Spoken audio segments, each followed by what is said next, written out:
Well, welcome back to the Lamppost Listener. My name is Daniel. I'm Phil. And this is a podcast where we journey chapter by chapter through C.S. Lewis's Chronicles of Narnia. This is chapter 6 of Prince Caspian, The People That Lived in Hiding. Speaking of people that are in hiding. Well, we have a special guest today. We have Michael from the Great Commission Transmission. Would you like to introduce yourself? Hi, I'm Michael from the Great Commission Transmission Network. Do podcasts over there such as Secret Fire Podcast, Finding Christ in Cinema, and some others. Yes, and this is really, really exciting for me, especially. I have been a listener of the Secret Fire Podcast, went back and found some of your older stuff that y'all have done on the Great Commission Transmission Network, and so this is kind of a really exciting dream come true for me to have you on the show, Michael.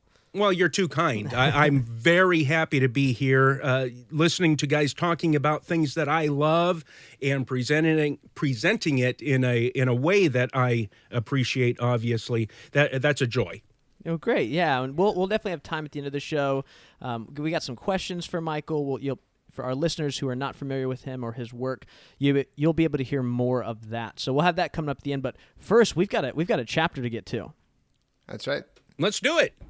So in our last episode, we left Caspian in the middle of the woods. He had escaped from the castle from his uncle, and he had been maybe captured, where we weren't quite sure at first, by Truffle Hunter the Badger, Nickabrick, and Trumpkin. And there was a lot of discussion over what to do with him. And after quite a lot of debate, they decided they are going to take him around to the rest of the Narnians, and that he is the rightful king of Narnia.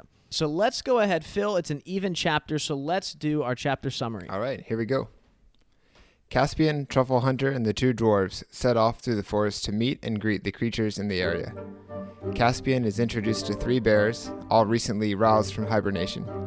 The bears share honey. A squirrel named Pattertwig provides a nut for the prince and runs off to deliver messages to a great many creatures far away, along with an invitation to a feast.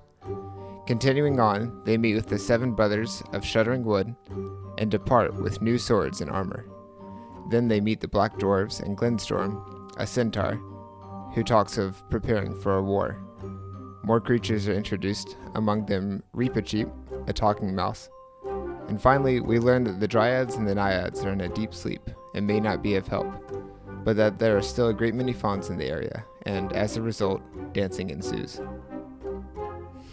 Very nice. I like that. Thank you. Was that within the allotted syllables? Yeah. I don't know how many syllables, but it clocked in at 148 words. Oh, very nice. Well, what are y'all's kind of first takeaways, overall thoughts on this chapter? This chapter is magic. Well, every chapter has been magical, but this one for me is where it really opens up. And what I like is that, going back to your discussion on the very first chapter and the Pevensies being pulled back into Narnia. Is this Narnia? I think it might be Narnia, but when is this and what's going on? This can't be our castle and things such as that. But now we get to see the magic of Narnia through fresh eyes. Right, because Caspian, he has always wanted these things to be true, and now he's seeing that they are. He's seeing them, he's experiencing them. All 5 senses are involved, and it's just magical to me. Oh, I love that. Absolutely. And the word that I wrote down halfway through the chapter it was just kind of mesmerizing. And after the first 3 or 4 groups of people, or animals in this case, that you meet, you're like, man, what a cool place this is. And there were a lot of magical creatures in The Lion, the Witch, and the Wardrobe, but I don't feel like we got to meet them and spend quite as much time with them as going to get as many details about so many. I agree with what you're saying there, but remember back to the very first time that you stepped through that wardrobe. I mean, that was an adventure. That's what these books are, primarily, is an adventure. And to see this, it's more of a, I don't want to say a more matured way. I don't know what adjective I'm looking for, but it is a fuller experience, at least my perception. I mean, you're really hit with all of these fantastic things, but it reminds me of being that little kid and reading The Lion, the Witch, and the Wardrobe. Oh, yeah, that's wonderful. One of the connections I made between Caspian here and The Lion, the Witch, and the Wardrobe is, and that this is what's been great about doing the podcast, is I'm looking at things so episodically, but chapter 6 of The Lion, the Witch, and the Wardrobe is into the forest, and that is the first time all 4 Pevensies go into Narnia, and they start discovering it, and it's their first entry, and in some ways, as readers, our first full entry into Narnia. And I kind of get that same feeling here with the people that lived in hiding, because even though we've been in Narnia actually for almost the entire book so far, the Pevensies' return was pretty like almost sad in a way, because they come back to see Narnia is in this horrible state. Caspian's time in Narnia so far has been pretty frightening. This is really the first joyful time we have in Narnia, and it reminds me, as Caspian's so excited to meet all these Narnians, and even when I think of the dancing lawn at the end, that to me is really a clear callback to the Pevensies' first entry into Narnia at the exact same point in the last book. Oh, yeah, for sure. Well said. So as Caspian starts going along, it even says this is the happiest times that he had ever known. He meets a couple of different Narnians. He meets, Phil, what did you say? He meets the bulgy bears, right? Who else is there? He meets a squirrel. A squirrel. Yeah, I know. I will say I don't want to get ahead of myself. I'm not a huge fan of the Prince Caspian movie, but I really distinctly remember that squirrel, I think, being in the, like Pattertwig being in the movie, and I don't really remember much of the movie itself, but I really like that. I like the squirrel just being pretty like erratic and hyper energetic. Yeah. Yeah. I love, though, that the very first line is, "Now began the happiest times that Caspian had ever known." That speaks volumes. That's such a simple sentence that speaks volumes. And right now we are going through, in my family, at family reading time, at nighttime, we are going through the Harry Potter books. Mm-hmm. And over again, Harry has these experiences, in the second book where he gets to spend part of his summer with the Weasleys. Oh, yeah, at the Burrow, yeah. Yeah, at the Burrow, and he says this was the happiest summer, or this is the most fantastic house he's ever been in. All these types of things are simple statements.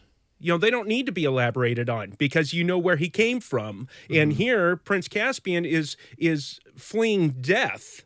And then he has this longing for the old world, the old Narnia. That's what he wants to be a part of. Just like I want to live in Narnia. I want to live in Middle-earth. I want to live in the wizarding world of Harry Potter. Yeah. That's what he wants. And so the simple statement, the happiest times that Caspian has ever known, that opens up this chapter to being a fantastic chapter.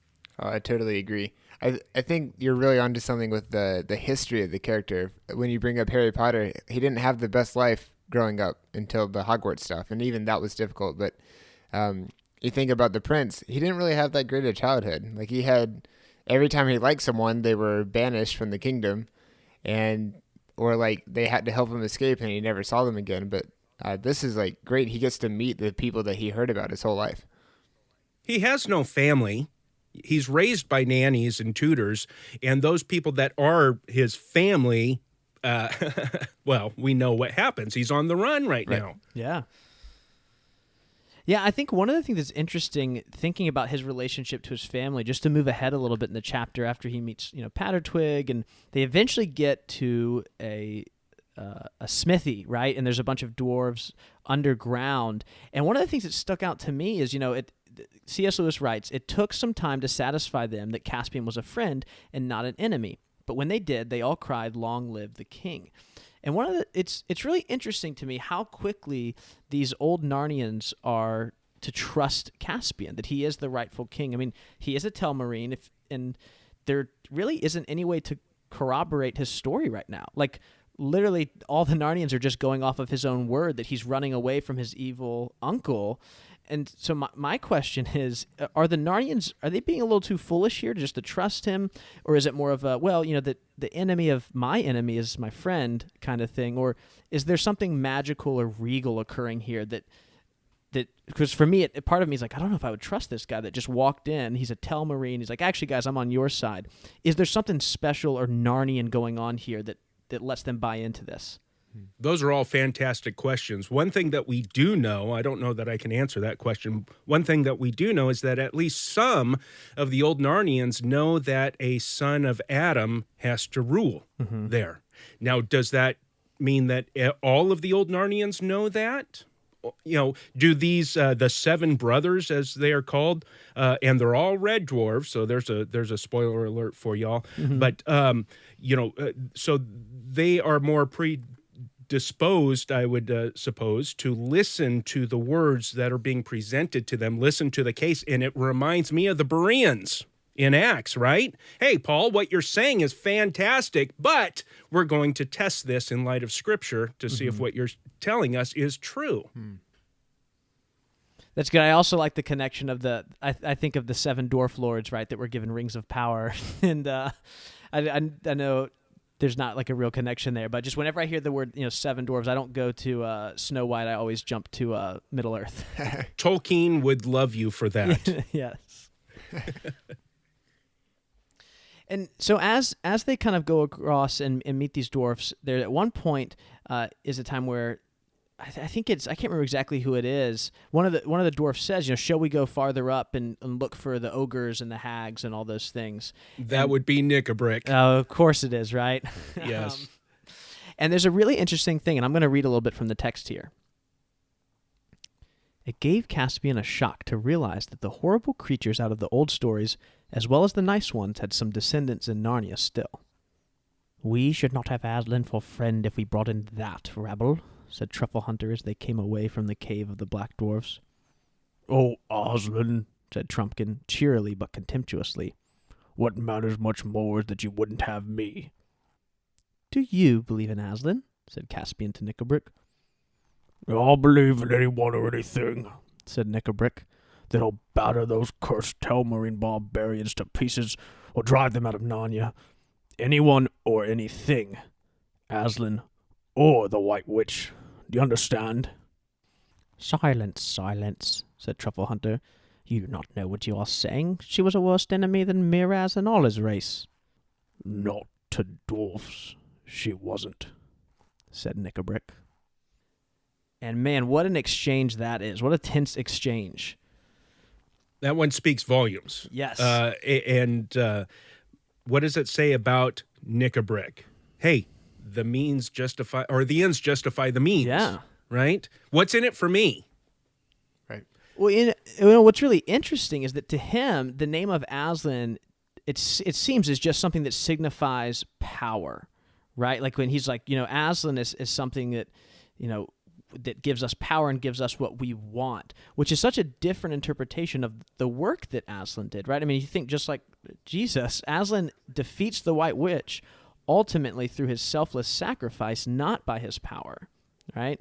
And so, I mean, likewise, I was thinking back of a Christian connection and thinking that, a lot of times I look to Jesus, I look at Christ as a figure of power instead of seeing, which he is, he's the Son of God, right? But instead of seeing the ways that he often, subverts our expectations, you read through any of the Gospels, there's a lot of stuff that was very surprising that Jesus did.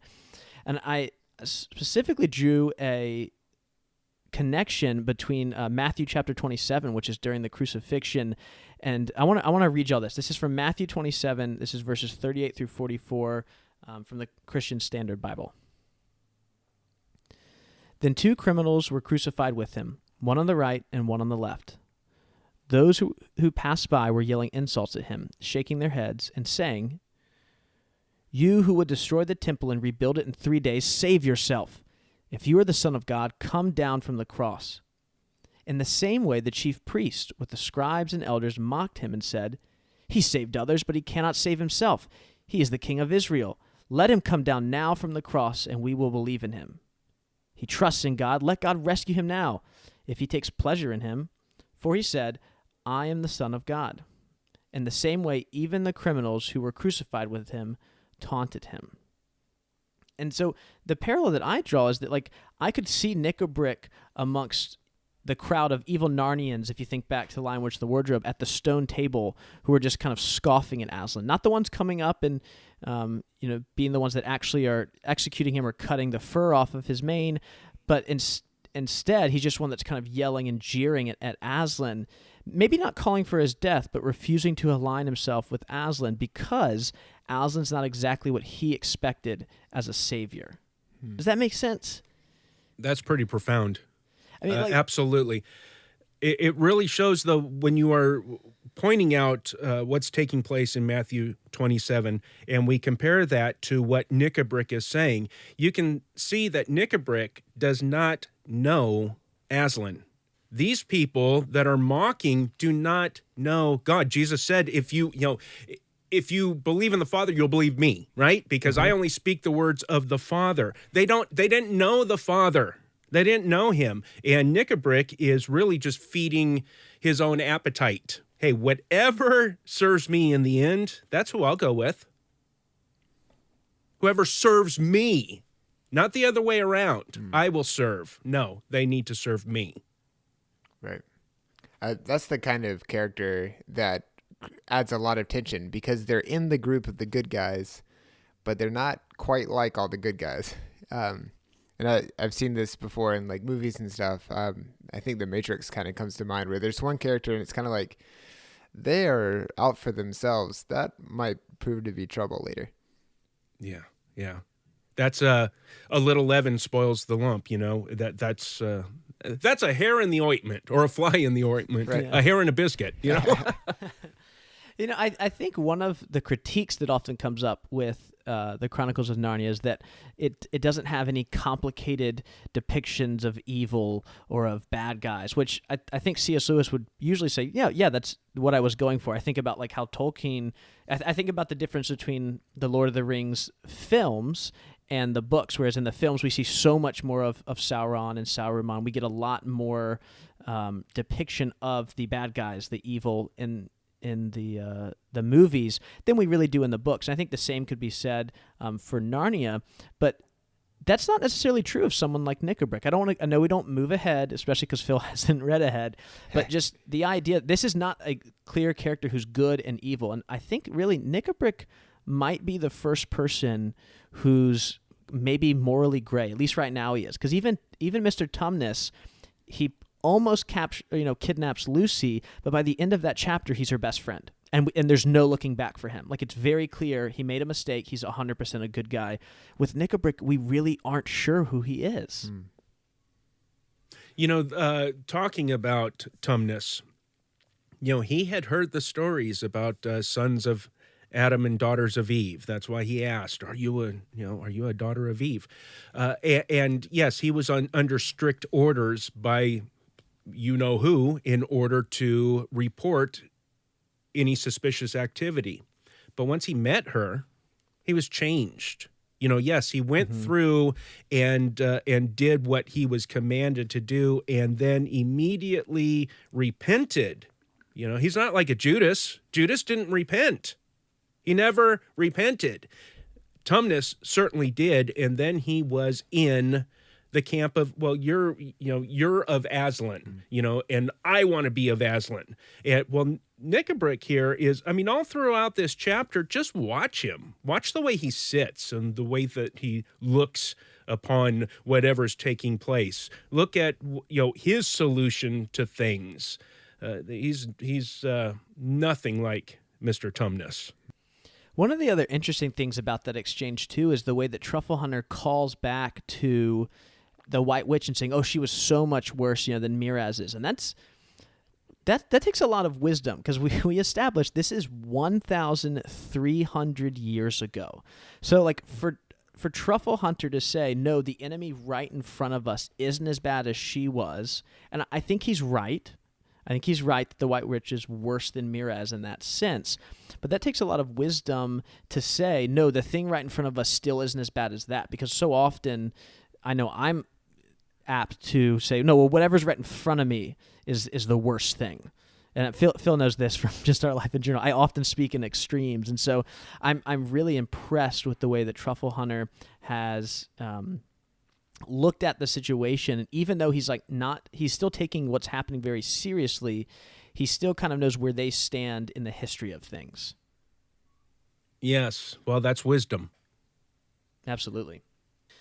So then the rest of this group, they move along, and they eventually come across the centaur Glenstorm.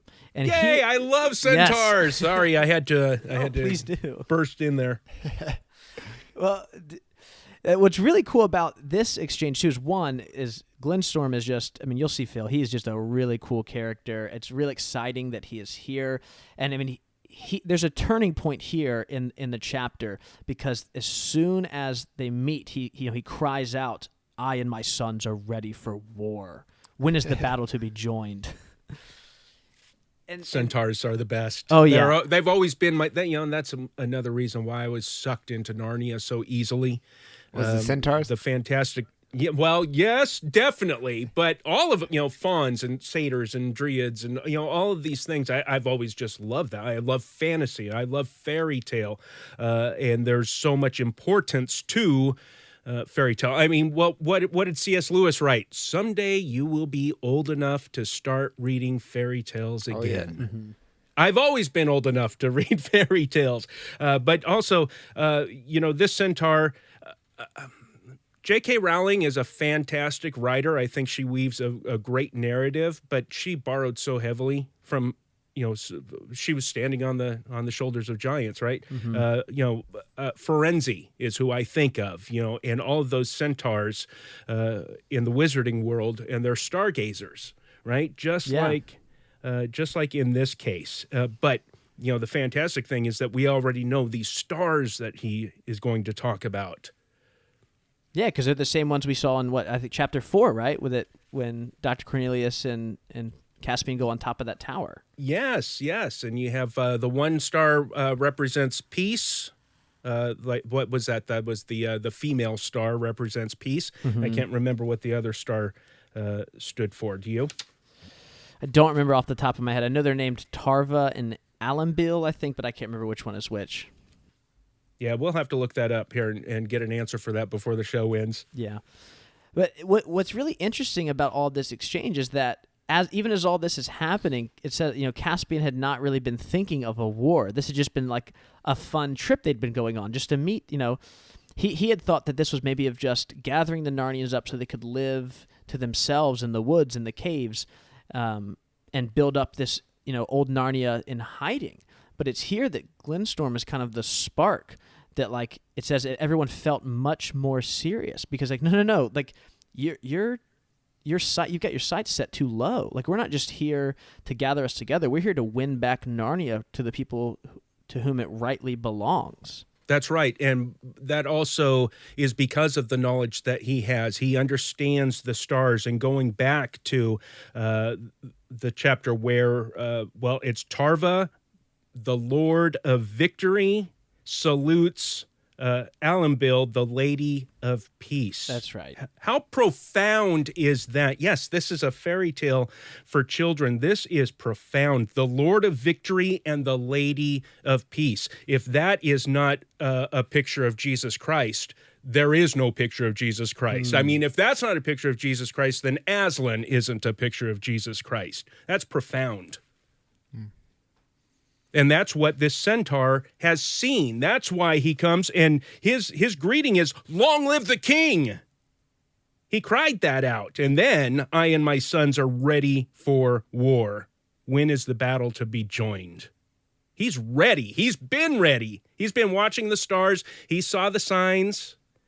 And, here we are. I pledge allegiance to Prince Caspian, the true king.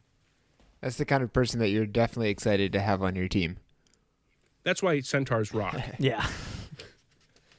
So then we go from meeting him to just kind of another monolith in the Narnia, legendary. Well, I shouldn't say legendarium, but it's Reepicheep. He comes up next after Glenstorm, so we get kind of one big hit after another. Although I will say that our introduction to Reepicheep, where he comes up, he's this mouse, but he's over a foot tall.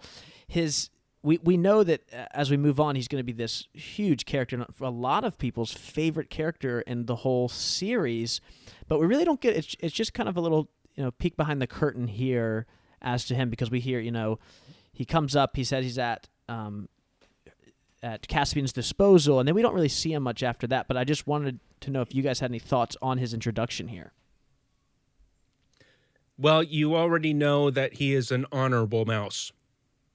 How so? I mean, right? I mean, that's the introduction that we get to Reepicheep. He is an honorable mouse. I understand why people like this character so much. I only read that paragraph, and he was already my favorite. Part of it was I was visualizing a mouse with a sword, and I think that a lot of books that I had growing up featured mice. I think wasn't the Redwall series with mice? Mm-hmm. Yes. And then like Stuart Little and stuff like that. So I've always had like a fondness for that.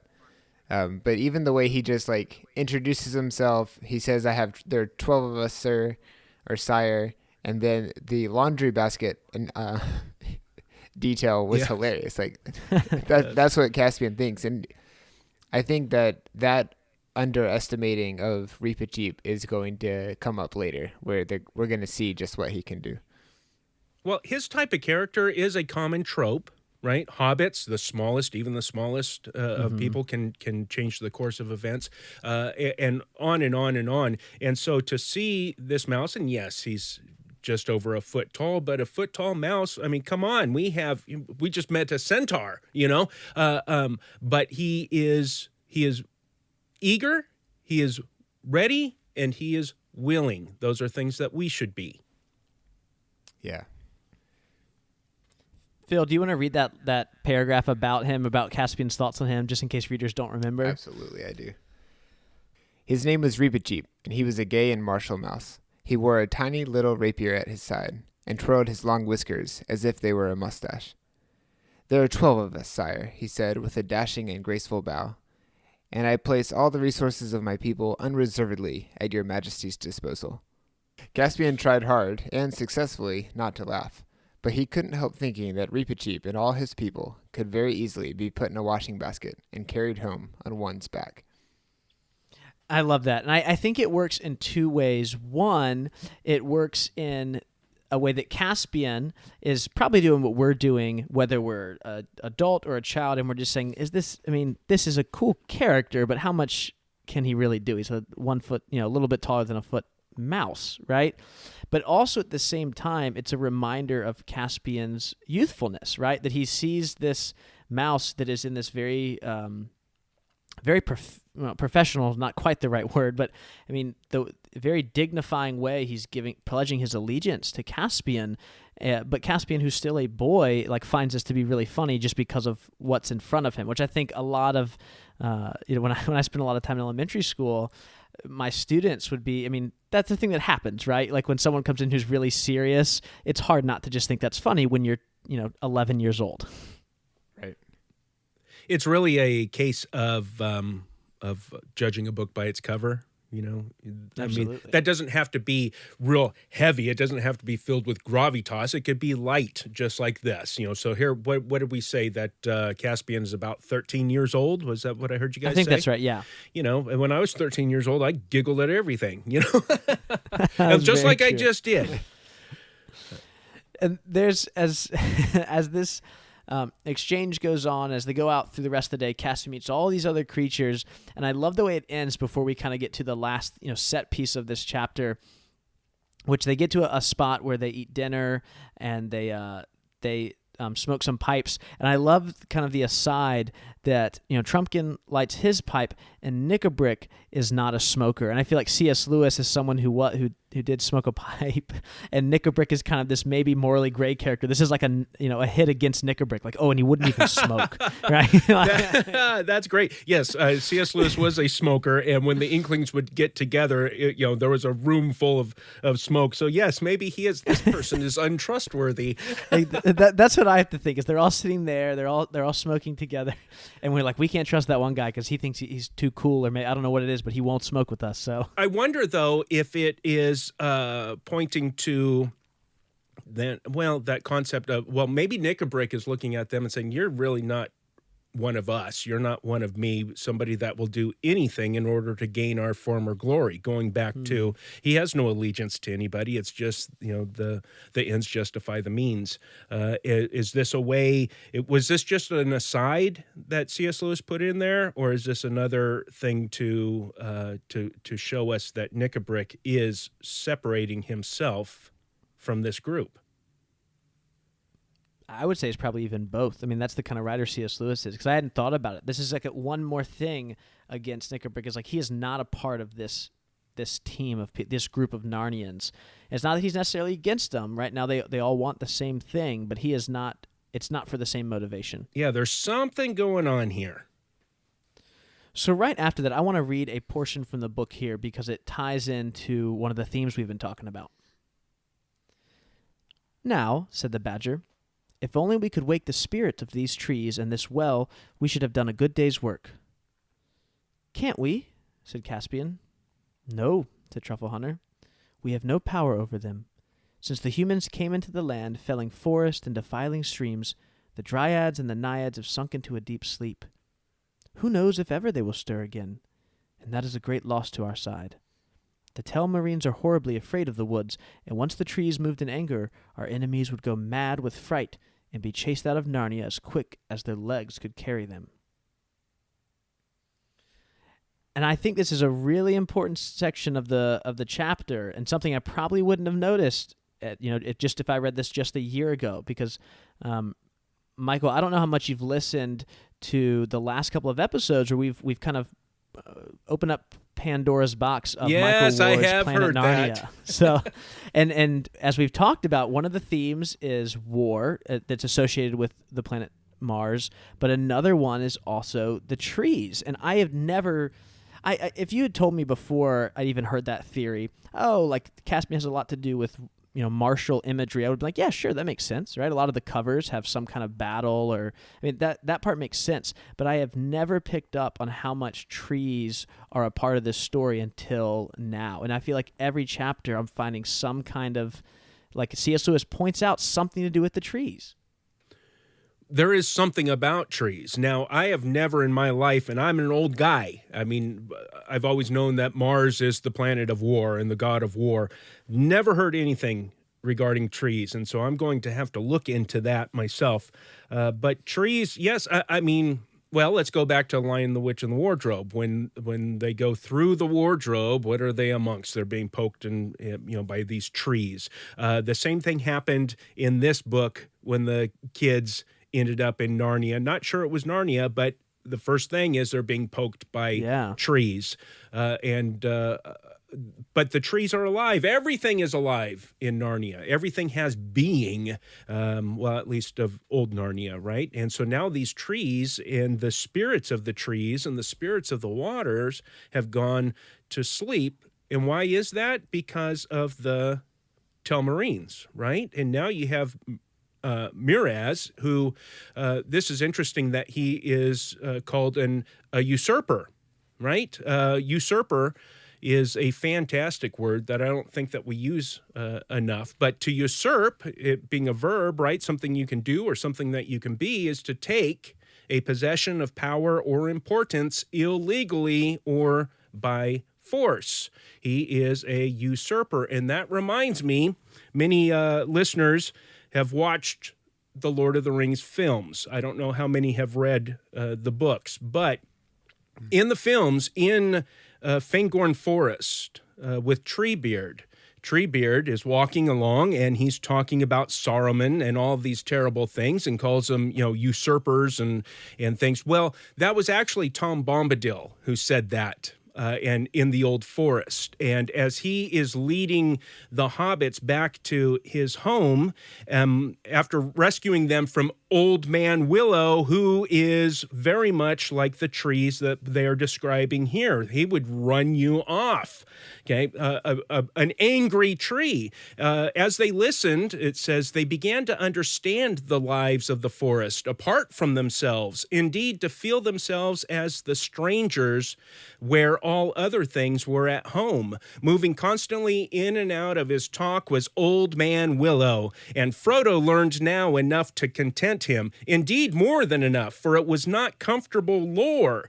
Tom's words laid bare the hearts of the trees and their thoughts, which were often dark and strange and filled with a hatred of things that go free upon the earth, gnawing, biting, breaking, hacking, burning, destroyers and usurpers.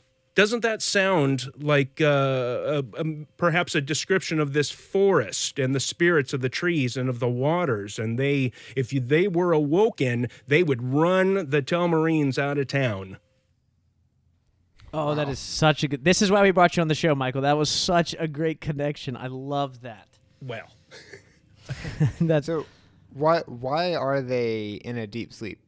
What's your thinking on that? Oh, why do we think that these trees have gone asleep? Yeah, it sounds like the humans came into the land, they felled the forests and defiled the streams, and now the Dryads and the Naiads have sunk into a deep sleep. So is it like their life force was kind of like partially taken away, or what's the theory on that from your end? Well, that's a good question. It could either be that or just the fact that these usurpers were around, that they just went dormant. Perhaps they are waiting for a time of renewal. That was kind of my take too, is that they're waiting. They're not dead. They're not even hiding necessarily, but they're waiting. I mean, I think of, and I don't have any Narnia basis to base this theory off of, but trees we think of them as being old and ancient, and I would associate like wisdom with them, and so they would be able to be patient and just say, no, we'll wait till our time comes. Yeah, that's how I see it. Cool. So before the chapter ends, we get the introduction for the first time in this book of fawns, which is really, really wonderful. That's what Caspian thought. Yes. Fawns! Yeah, they are. This is fantastic, and this whole scene right here. So Caspian falls into this dreamlike state where he's not aware whether he is dreaming or not, and this takes place after eating, right? And then he is awoken when he turns over and his ear hits the ground, and then he hears. Right, what was it, drumming or some kind of music, rhythm in the ground. And then he is awoken to this fantastic sight. And to see the fawns dancing about and the looks on their bodies and just how strange that they were. He had this in his heart, though. He has all of these things in his heart. That's what sets him apart from the rest of the Telmarines. Right? Now, of course, his mother was a very kind woman, and perhaps he inherited her. Maybe there's a kindness gene. I don't know. But they are different kinds of people. And so here he sees these fawns, and he's surprised, but he knows what they are. He knows what they are by looking at them because he has these things in his heart. And one of the great parts of you mentioned it a little bit as you were reading it. So he hears the drumming, and I just love C.S. Lewis as a writer, where he says, then he thought it was only a dream and turned over again. But as soon as his ear touched the ground, he felt or heard, as it was hard to tell which, a faint beating or drumming. He raised his head. The beating noise at once became fainter, but the music returned clearer this time. And I don't know if you're like me, but I'm thinking, oh my goodness, the Telmarines are here. I hear drumming. I would maybe associate that with being a more aggressive instrument. And so I'm like, oh, I'm worried. And then it was like flutes. And I'm like, oh, we're safe. It's flutes. Yes. I'm sure the Telmarine army is not carrying a bunch of flutes with them. And so you start going, oh, this are probably Narnians. And I love kind of the juxtaposition. Maybe y'all didn't read it like that, but I'd forgotten what happens the first time I was reading this. And I was like, oh man, is there a battle here? I can't remember. And then, oh, this is the fawns, the Narnians that we first met in the first book. Yeah. I was taken back to The Hobbit and in Mirkwood, as they are lost in the forest, and all kinds of terrible things are happening to them. And then finally they find themselves, and they're starving to death, Bilbo and these dwarves. Mm-hmm. And then they wake up to the wood elves.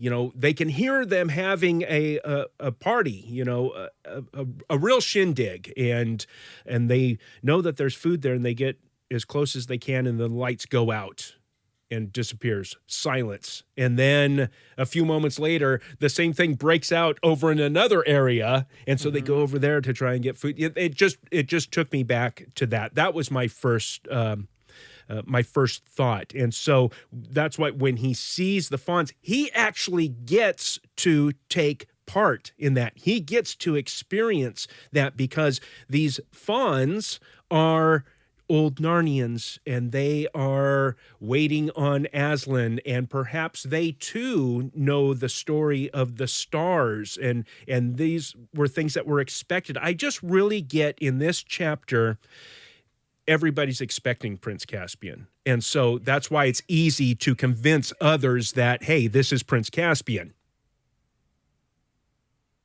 Yeah, that absolutely. It's they're looking forward to him. Maybe that goes back to that question I had near the beginning of the episode, is that's why they're so apt to believe him, because this is what they were looking for.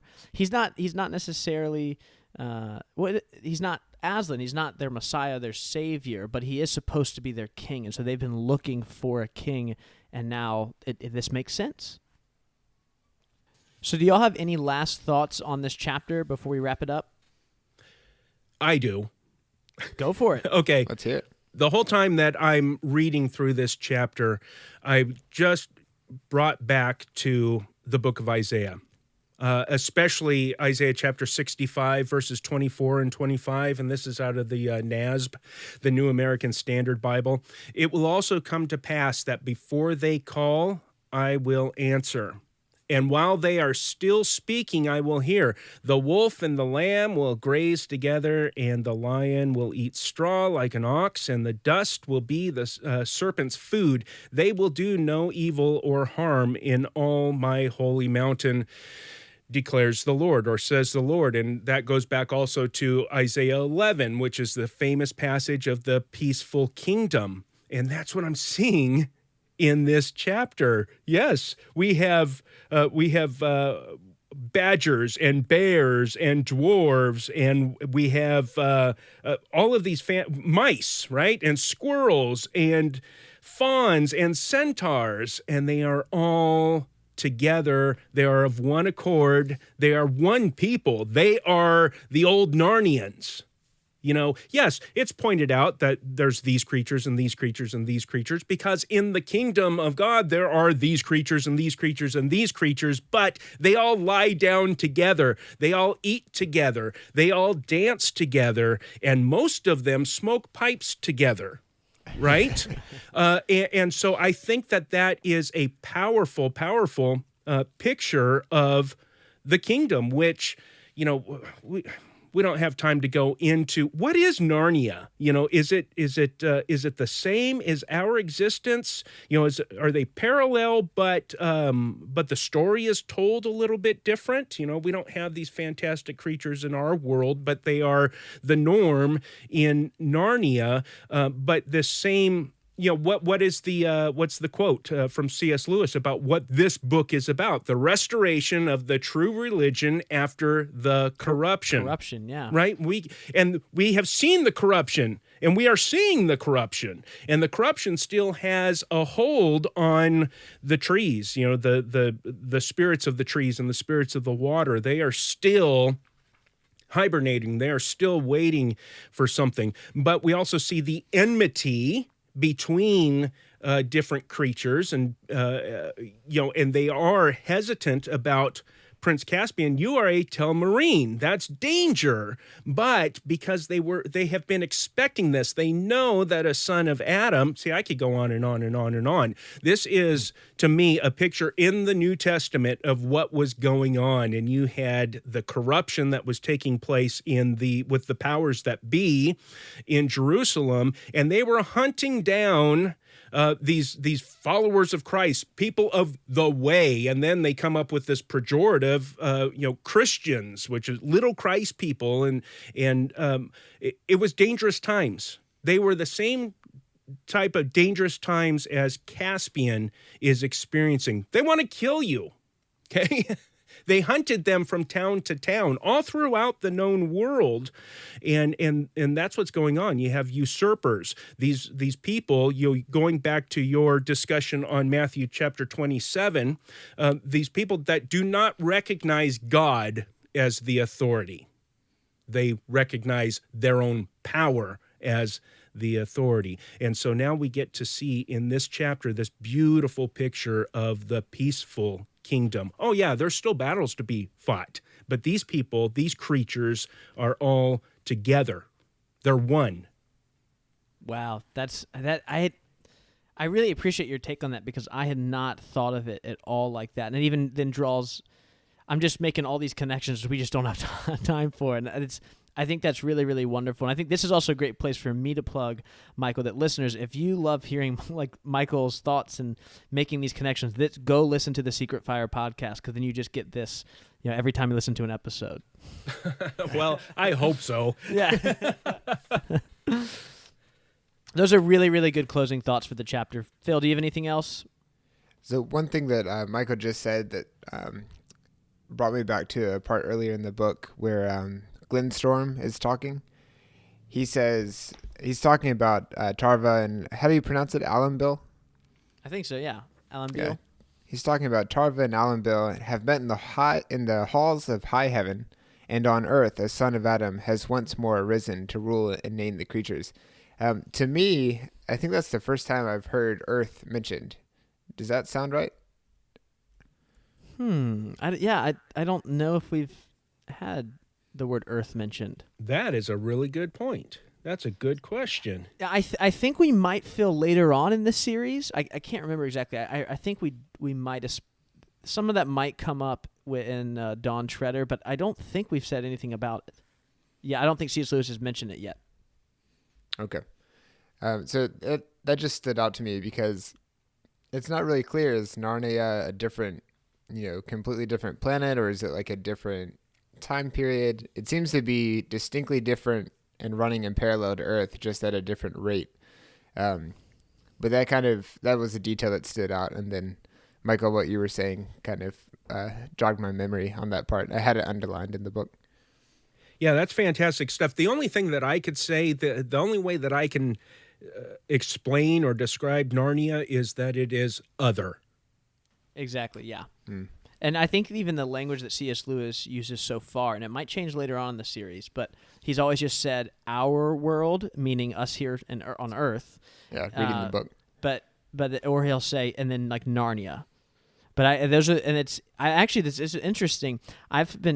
The more I read online, there's still a lot of people, not a majority, but there's a significant portion of readers of these books who are still like, well, no, I think Narnia is a dream, or it's not real. It's the kids' imaginations, and because there isn't I don't believe that. I think this is all really happening, but it's never 100% solidified that this is like they're traveling back and until later on. I think there's something that'll happen in the Silver Chair that makes it very clear that there's a difference. But there are some people that still say that this isn't even happening. I don't buy it. No, I don't either. One last thing here. Let's go back to Glennstorm, because this is a very telling line. "The time is ripe," said Glennstorm. "I watch the skies, Badger, for it is mine to watch as it is yours to remember." Ooh, so I think that goes gives a little bit of fuel to my theory that all of these old Narnians are expecting this to happen. They have been watching. They have been waiting for this son of Adam to come in order to lead, or whatever it is that he's supposed to do. We'll have to find out later on. It also adds to the fact that the Badger seems to remember a lot of stuff, and so this kind of adds to that, and it's like maybe that's his role here. He's kind of like the historian, which also makes me wonder how old he is. All I know is that Truffle Hunter is a fantastic creature. Reminds me of getting to, going back to Mr. and Mrs. Beaver, a little bit of that. Well, it's a little bit of column A, a little bit of column B, but you're right. Truffle Hunter is perhaps a lore master, perhaps somebody, a leader, a tribe leader, perhaps, somebody, an elder, a presbyter, whatever word you want to use. Somebody that has the knowledge and the wisdom to lead others. That's really, fantastic. that's really good. So we end the chapter here with Caspian. He's now woke. He wakes up on the He's now woke. Yeah, he's now woke. He wakes up on the dancing lawn, and he realizes. I think he sees like the hoof prints, right, of the fawns, and realizes that this definitely wasn't a dream. This all really happened, and that's kind of it's not like a big cliffhanger or anything. It's just it's almost like a sigh, or just like of relief. Like. Isn't this wonderful? Like, we're fully back in Narnia. Yeah, magic took place that night. Yeah. Right. Yeah. So next time we're gonna be in chapter 7, which is Old Narnia in Danger, and in that chapter, a council of Narnians is held at the dancing lawn. So real quick, before we ask you some questions, Michael, I want to ask both of y'all: do we have any update? I think we've talked about it a lot already, but an update on the novel's theme. I think we're all going to probably safely say that we have not seen the full restoration of the true religion yet, that we've seen some kind of light appearing, but we're not there yet. We see the processes. We see things falling into line upon line, precept upon precept. It's going to be a fantastic reveal, I do believe. Yeah. Well, Michael, I have a question. We have really, really loved having you on the show, and so before we let you go, we've got a couple of questions for you. You ready? Oh, goodness. I think so. Let me roll up my sleeves. All right. They're very, very serious, very hard questions. The first one is, how did you first encounter the Chronicles of Narnia? I would say that it was through a book. I know there was that animated movie long ago. And as I mentioned earlier, I'm as old as the hills. I'm an old Narnian. And I just know that in grade school, I've always loved fantasy. I've always loved to be taken to another world, a fantastic place. And very early on, I read The Lion, the Witch, and the Wardrobe, and it changed my life. It was life-altering. Wow, that's awesome. Yeah. And what is your favorite book in the series? That is easy. The Magician's Nephew. Oh, interesting. Wow. Why is that? Oh, goodness. You got to without wait. Spoiling it because Phil hasn't read it. Okay. Oh, goodness. How can I say this? I know. I can just cover my ears. No. The Wood Between the Worlds. Oh, yes. Yeah. I mean, everything about that book. I love it. I wish that it really was written first, but for me, it just ties everything together into a nice little bow. And again, it's just that adventure that it takes you on is, I want to do that, I want to experience that. And then I would say, Lion, the Witch, and the Wardrobe. You know what? Let me ask you a question. Sure. Because for several episodes now, you have been talking that Prince Caspian is, I guess a lot of people don't like Prince Caspian. That's what we're finding out. Even some listeners have reached out, and we're going to get to that in a little bit, but in some future episodes. But yeah, people don't seem to love this one as much. Oh man, I do, because what we talked about earlier, we get to experience Narnia again through a different set of eyes. Prince Caspian, and I guess it's because that theme of restoration of the true religion after the corruption that is very exciting to me. But anyway, that surprised me when you guys were saying that. Yeah, it's really interesting. I hope that by the end of this season, we'll have a better idea of why people don't necessarily love this book. And so for listeners as well, too, please reach out to us. If you don't like this book, we want to know why. Because this is not my favorite, but it's not my least favorite either. It's kind of right in the middle for me, and I really love this series, so right in the middle still is really good in my opinion. Yeah. And for me, so far, I'm loving this book. So the only person saying that people don't like it is Daniel, but I do understand how people couldn't. But I'm also like, I'm loving it so far. So I think it's important to go. If you haven't read this book, listeners, then why are you listening to the show? Give it a chance. Yeah, you should be listening to the earlier ones. Well, I remember. I still think that one of the reasons readers might not like this one as much. I brought it up before. It's been a long running joke on the show, but I think it's the kind of the Last Jedi syndrome, which is just this book is not what you think it's going to be. And I'm not saying that. I mean, I don't think you even like that movie that much, Phil. Right? I did. Oh, you did. Okay. Yeah. But that's totally fine to not like that movie. I think with this, I liked it. I liked it a lot. I think this book it's not at all what you expect. So especially if you read it in publication order, and this is your second book, I think it might even kind of turn you off a little bit, just because this is so different than The Lion, the Witch, and the Wardrobe. I actually think that if you were to read this potentially in chronological order, so this comes fourth, you've already read The Magician's Nephew, The Lion, the Witch, and the Wardrobe, and The Horse and His Boy, all three of which are very, very different books. You might like this book more because it's kind of a return to something you know. It's not completely like The Lion, the Witch, and the Wardrobe, but it's much more like The Lion, the Witch, and the Wardrobe than The Magician's Nephew or The Horse and His Boy is. So I think there's some also relationship between the order you read it in. That makes sense to me. There's really nothing to add to that other than this is a fantastic adventure. It's a fantastic fantasy to pull you in and go back to that world that we love. We're all Narnians, aren't we? I mean, we want to go through the wardrobe. We want to go. We want to be pulled in, by the collar from the train station or what have you, and that's what you get. Yeah, absolutely. Well, one other thing I would love to ask you, Michael. So you obviously are a huge Middle-earth fan. You have the podcast, and even on the podcast, it is much more. It's not just you like the Lord of the Rings. Like, you have a very extensive knowledge of all of the legendarium, and obviously Middle-earth comes up a lot because of Lewis's and Tolkien's relationship. And so I had a couple questions I wanted to ask you around that, which is what do you think?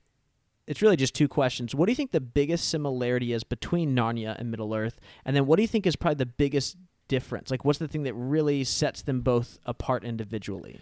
Let me answer the second question first, and Sure. Then you're going to have to re-ask the first question. That's fine.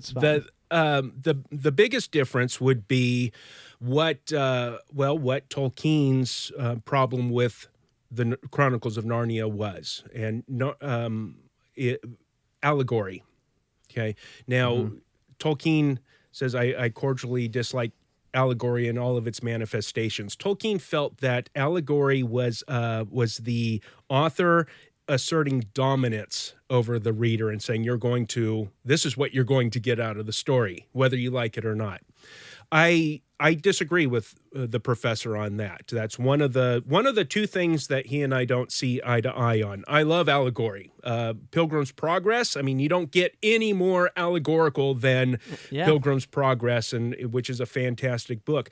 But the real definition, or the accepted definition of allegory, being a noun, right, is a story, poem, or picture that can be interpreted to reveal a hidden meaning, typically a moral or political meaning. Well, Tolkien said about his own writings, he says, anybody, I'm going to paraphrase this, anybody can tell that I'm a Christian by reading my stories. Really? Well, how could that be done if there is no allegory to it? If it can't be interpreted to reveal his Christianity, right? Well, another thing is that Narnia, and the way that C.S. Lewis wrote, is just fantastic prose. You can go as deep as you want to, but you can also just dive in and enjoy the ride. It's very classic, George MacDonald style and things such as that. Or I think of Harry Potter. The way that J.K. Rowling wrote those books, you don't really have to invest a whole lot of energy if you don't want to. You ought to, but you don't have to. It's an easy read. Whereas Tolkien writes in more of a prose, and it's just epic and huge. And my goodness, if you divert your attention for just a moment, you have to back up and get a running start and go, what did I just read? Yeah. So those are the two major differences for me. Tolkien obviously was writing with the purpose of providing a myth for Britain. So we don't have any good myths. Look at the Finnish do, and the Danes do, and all the Germans do. We don't have one, and so I'm going to write it. And he definitely succeeded, in my opinion. Yes. And I forgot the first question. So then, when I think of the Venn diagram of people who like the Narnia books and Middle Earth and all of Tolkien's Legendarium, that's most people. If you like one of those, you usually like the other, right? There's a big carryover between series. Why do you think that what is so similar about these two series that so many people love both of them? They take you to a place that you have always wanted to go. It's just as simple as that. They take you somewhere you've dreamed about, you've imagined. And thankfully that these two men had the talent to put my desires, my longings into printed word. That's what it is to me when we boil it down to brass tacks. Mm-hmm. There is a book, I don't know if you have read it. If you have not, listeners, put this on your immediate list, okay? Bandersnatch. C.S. Lewis, J.R.R. Tolkien, and the creative collaboration of the Inklings by Diana Glyer. It's Glyer.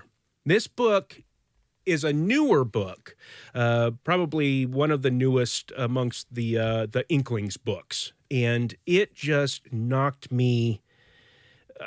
It was fantastic. Let me just say that. She has a perspective that I haven't got from other authors chronicling the Inklings, and she brings it to this real personal level, and you really get to see this the dynamics between Lewis, or Jack, as we shall call him, and Tolkien, and how much that they helped each other. But not only that, the entire group of Inklings. Mm-hmm. And you really get these glimpses. You get to be taken into C.S. Lewis's study, and you can see the smoke hanging in the air, and you can hear him. He was a very gregarious man. He was like the type, slap you on the back, kind of guy. Whereas Tolkien, very introverted and reserved. And so you can go into the room and experience what's going on amongst the Inklings and this collaboration. It's all about collaboration, this book. And she is she's a Christian, and she applies that to, here's how the church can use the examples of the Inklings in order to work together, to collaborate, to lift up, to be a helper to one another. So highly recommend that to you guys, to your listeners. But yes, to answer that question in a nutshell is just as I said, they've taken me to the places I've always longed for. Wow. Well, let's be sure to put a link to that book in the show notes. Oh, yeah, we'll definitely have it on there. So, Michael, before we let you go, if listeners have enjoyed hearing you talk, where can they find you at?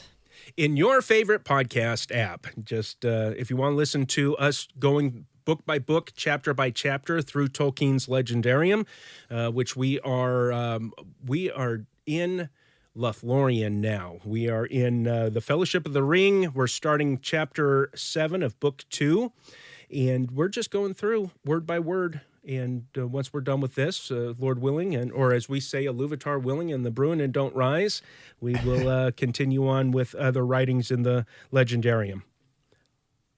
Also, let me just say this, the website that we're part of is gctnetwork.com, the Great Commission Transmission Network. Yeah, well, that's great. And we'll definitely have links for listeners to go find Michael and the rest of those shows. They are really, really wonderful. I highly recommend them. So, Michael, thank you so much for being on. We cannot wait for listeners to be able to hear this. This has been really, really great to hear you share your thoughts and just your knowledge. You said you make fun of yourself for being old, but I think a lot of wisdom has come from that. And so I really appreciate that. We need some of that on this show. Well, those are kind words, and I apologize. You get me talking. You know the old saying: you got the camel's nose under the tent, right? Once you see that nose under the tent, he's coming all the way in.